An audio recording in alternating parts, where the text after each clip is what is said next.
breaking news in Arizona. Investigators are examining a new message related to the possible abduction of Nancy Guthrie. The 84-year-old mother of Savannah Guthrie disappeared from her home 6 days ago.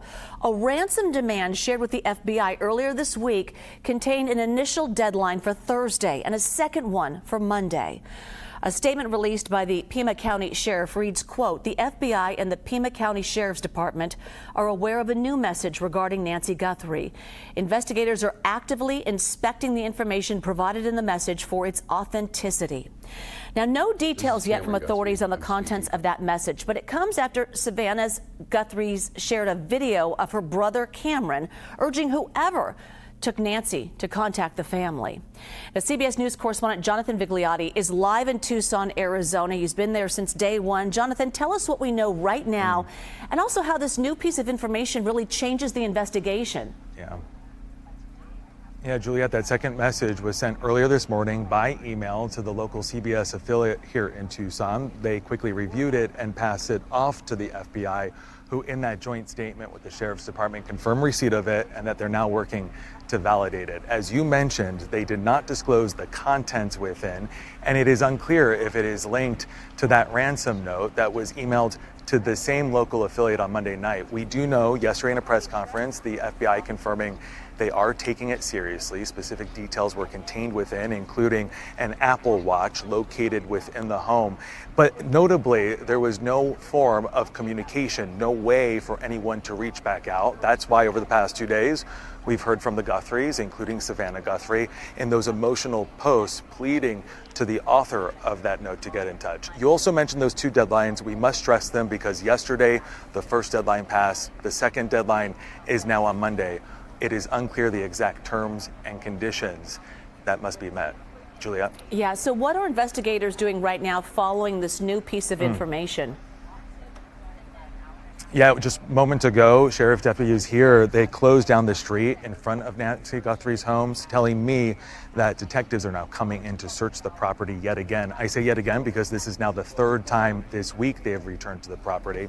What they're searching for, if this is in any way connected to that message, at this hour is unclear as we enter day 6. I spoke with the sheriff earlier today. You could hear in his voice how frustrated he was, saying many of their leads have gone cold, specifically surveillance cameras at the home. They were not working at the time. Nothing was recorded. The sheriff sat down with an interview with the Associated Press, where he went into more detail. Take a listen. We get information from these labs or tech companies that are doing us a lot of work, and it creates questions for us. And it's like, well, wait a minute, this isn't what we were told. We thought it was this.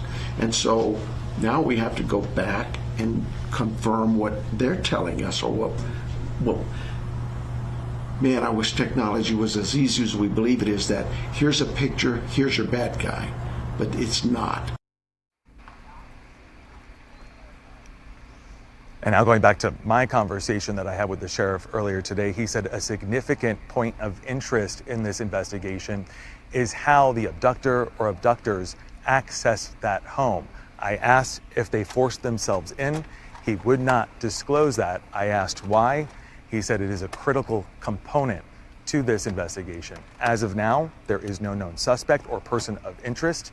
He tells me they have not ruled anyone out. Juliet? Jonathan Vigliotti. Jonathan, thank you. I want to bring in Kirk Burkhalter, a former NYPD detective and New York Law School criminal law professor. So, Kirk, your mind must just be buzzing right now, thinking of so many different scenarios. If you were on this case, and I'm sure you are actively in your own right, what would you be doing right now in terms of this message?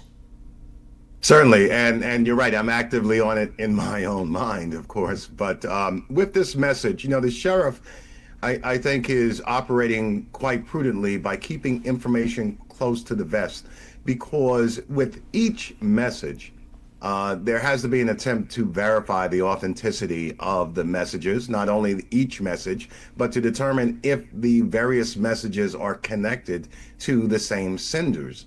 And that may be the reason why we see investigators returning to the home in an attempt to verify different portions of information. I think nothing is off the table, including that this may have been an abduction of opportunity, right? It may have been someone attempting to burglarize the home, commit some form of larceny, take property, and did not expect the victim to be there, and it was a crime of opportunity. I think nothing is off the table here, and my heart goes out to the investigators because, as he mentioned, the public is used to a certain level of closure because of technology, but it doesn't always work that way. It's not like what we see on television or in the movies. Yeah, that's so true. So the Pima County Sheriff gave really no details about what the message said. So why release a statement at all? What is the strategy behind that? What do negotiators want to signal to the person who sent this message? Well, I think first and foremost, negotiators and the law enforcement authorities want to in some way signal the willingness to communicate, to open up a dialogue, and to obtain some form of proof of life. That is extremely important.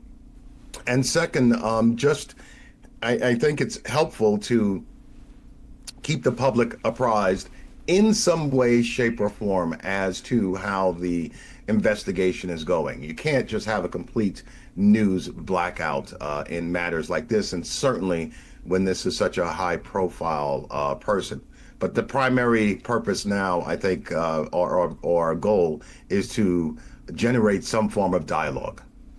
So the initial ransom demand was sent via email to a local news station. So depending on how this message was sent, could it be traced back to the sender? It certainly could be. We have the technology to do so. However, where is the sender sending it from? You know, quite often you'll trace these emails and they go back to, a country overseas. Could be someone obtaining some type of phone that has internet access and then throwing the phone and the SIM card away. There are just so many ways to mask one's email address. I would suspect if someone was sending this email from their home, the FBI and all the law enforcement agencies involved would have knocked at their door already. So it's a high possibility that even though it's traceable, that may not lead investigators back to the actual offenders. And given where we are right now, day 6, are you able to gauge the level of expertise, possibly in technology and in how they did this crime, a rating of where they are in terms of their own manpower and their own strategies? Meaning if we're talking about the abductors, it's hard to say, but my gut feeling is that they didn't have this planned out completely, right? So they're communicating with, or attempting to communicate, if this is them, with different outlets. They didn't provide the proof of life. Even their demands are quite vague. Usually someone that would make this effort, take this risk for such a serious crime is going to plan this out, plan out the method of communication and so forth. So maybe a bit of amateur hour here. All right. Well, we'll stay on top of this as I know you will too. Kirk Burkhalter, thank you so much. We'll circle back with you and continue to follow this.